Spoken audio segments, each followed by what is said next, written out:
working on a bunch of client work, but I still have a lot of chores. Client work right now, I feel like it should have been done, but they always want work done when I'm enjoying the weekend with my friends and family. That's how it always works, but it's okay because I like to work as fast as possible for my clients anyway, so they can rely on me. I really do pride myself in sending out the work as fast as possible. I also need to put all these clothes away. This always happens to me. It starts out little by little, then it ends up looking like the Himalayas. I need to do a workout, laundry, meal prepping for later in the day, planning my outfit. I'm working out a lot more. Last night we saw the movie Alien. It was really good. We saw it at the Grove AMC. Really interesting. It was a bit different from the other Alien movies, but it has the same premise. It always ends the same. There's the same formula. There's always like a villain who doesn't present themselves as a villain right away. And for those of you who don't know, my all-time favorite artist is the one outside of my father, is the one who created the Alien movies, so H.R. Giger, and I have this giant book of his, and he passed away in 2018, I believe. There's a museum of his works in Switzerland. It started out as a biomechanical matrix in his artworks, and then became this movie. Like, I think Ridley Scott saw it and thought, oh, I'm gonna turn this into a storyline. The movie was great. It could stand on its own in itself rather than be part of the Alien franchise, I think, but the Alien franchise really carried it. I feel like there wasn't as much action as there could have been, but they really developed a really well-written story, which was fantastic because it carries you through. It was really good quality for that reason. It was good writing, good storytelling. Where the other movies, I feel like they work set to set to set, like James Bond, where they have this big explosion here and this is gonna happen here and there's a fight scene here. So this was really, they sat down and worked on dialogue. And I liked it because it stands on its own. It's not my favorite Alien movie. My all-time favorite is Prometheus, hands down, or the one that they did afterward with Michael Fassbender. I feel like that was 4 hours way too long. I've been bringing down my stress levels and focusing on that, and working out also helps with that. I've also been trying to take care of my feet better. That's such a weird thing, but I take care of my hands very well. I pedicure more at home because I've been getting lots of compliments on my feet. My entire life I've gotten compliments on my feet, but everyone tells me that, Gia, you should do your feet, take care of your feet. I'm going to go to Cartier to look at some jewelry, and then going to Novikov for lunch in Beverly Hills. After that, I am headed to Malibu for dinner and seeing the sunset with my friends and say hello to my friends' puppies.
Get ready with me. Dior Neutral 2 finishing powder, but I'm going to use it as a foundation today. I like the way it looks. It looks really glam and it's good for filming, and I have to film quite a bit today. In the beginning of this vlog, I was talking about how I was working out very consistently, doing my best, and then I fell off. I just want to let you know that progress, not perfection. Even though we do strive for perfection, there's no such thing as perfection. Always strive for perfection and you'll get progress. Progress isn't a perfect straight line. It is up and down, up and down. It's not perfect. It's not a perfect curve going up. It's like all you have to do is pick yourself back up. Don't be the kind of person who's like, well, I already messed up today, so now I ate one piece of chocolate. Now I'm gonna eat junk food for the rest of the day. No, just eat healthy again. Eat a piece of protein.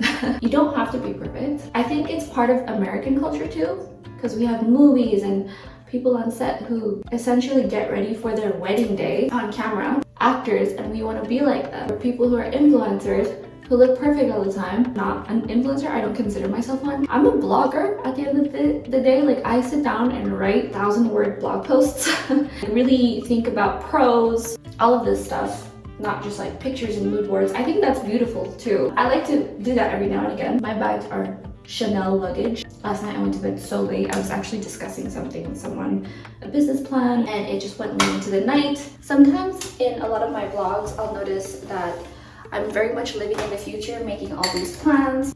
The moment is now, and I'm extremely impatient. Last night, I was talking about my dreams and all the things I wanted to do with my sweetheart. I felt like I was kind of rushing, I'm always rushing. I'm always like, what's the next best thing? How do I do this now? How do I accomplish all of this? That's not how life works. I've been learning that the hard way the past month, past year, the past few years. Usually I can make things happen right away. I'm very instantaneous, but when it comes to things like growing a business and a good relationship, planting trees, like planting flowers, beautiful things, they're not overnight. Planting your food, learning how to be good at certain recipes, that takes years, that takes practice, that's blood, sweat, and tears. There are so many things that seem like they're overnight. For me, I'm very much like, let's go, go, go, especially in this digital informational age. I need to slow down. This is your reminder. Slow down with me, live in the moment, enjoy the process. That creative time when you're poor, that creative time when you're figuring out things to do, when you're looking for date ideas, or when you're trying to figure out how to pay for your kids' classes, or when you're skimping on certain skincare products because you need to pay your bills. It's not your time to do something when you're in a rush to get married, when you're in a rush to have children, when you're in a rush to get your car fixed, but you can't because this thing is holding you back. Like, this piece of insurance is bothering you. This hasn't gone through yet. It's not official in the document, so you can't move anything, and it's not exactly your fault. There are a lot of external factors and moving parts to the world, to your life. So this is your reminder to take it slow, take a breath, take a step back, because you are right where you need to be. I know things don't seem perfect now, but things develop over time, and they're not gonna look how you want them to look anyway. It puts hair on your chest. It forces you to be patient, and if you're impatient, if you act on a whim, you might learn a hard lesson. That's something that I have done many times. I will be the first to tell you I've made a ton of mistakes. That's okay, you're a human being. But just don't keep on making mistakes and actually learn from them. Take it slow, enjoy the moment. Enjoy being poor and being creative. Enjoy missing your family and friends when they're abroad. You can't see them because you have to work so much. And if you take time off, you get fired. So that when you do see them, you appreciate it more. And you send birthday cards, send gifts, and you FaceTime them as much as you can in the meantime. Remember that you're doing everything you can and actually do everything you can. Sorry, my voice is all croaky.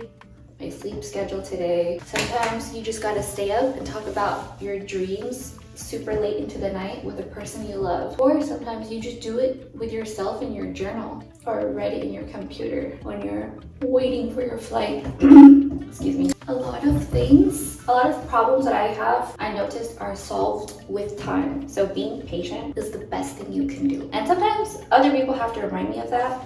So today I'm going to be the person that reminds you because time is your friend. In most cases, time is your friend. In most cases. But time is your friend, especially when you use it wisely and when you do realize these things. A really good example about time being your friend is when you have friends, like people you know in your life who come in, some leave and then they're just our acquaintances or you just don't see them again. They serve their time. They come in seasons. So they served what they needed to serve, the purpose in your life. And then you look back and you have friends that are still there, and time shows you who the people that are sticking around. Time shows you who's worth your time. Time shows you who you need to focus on, spend more time on. That makes you feel rich when it comes to time. It teaches you what is important, who is important. Thank you so much for joining me in this vlog. Check out more vlogs linked below. I look like an alien right now because my eyes are so swollen from not enough sleep. But follow me on Instagram and LTK at Dixon. If you don't know what LTK is, it's an app called Like to Know It.